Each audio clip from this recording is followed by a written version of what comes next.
మనము ఏ ప్రార్థన చేసినా కానీ అది ఎప్పుడు కూడా వ్యర్థం కాదు. మన జీవితంలో అది ఒక అలవాటుగా మనము కలిగి ఉండాలి.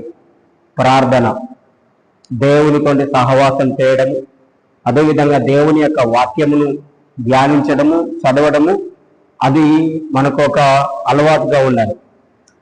చాలా మంది ఎక్కడెక్కడికి వెళ్ళినప్పుడు నీ హ్యాబిట్స్ ఏందని అడుగుతారు, నీ అలవాట్లు ఏంటని అడిగితే కొందరు రకరకాలే చెప్తూ ఉంటారు. కానీ క్రిస్టియన్గా, దేవుని వెంబడించే వ్యక్తిగా నువ్వు చెప్పాల్సినటువంటి ఆన్సర్ ఏంటిదంటే, మై హ్యాబిట్స్, నేను ప్రార్థన చేస్తాను, నేను బైబిల్ చదువుతాను, నేను దేవుణ్ణి స్తుతిస్తాను అనే విషయం ఏ ఒక్కరు కూడా చెప్పరు. కానీ మనము ఆ విధంగా చెప్పే వాళ్ళంగా ఉండాలి.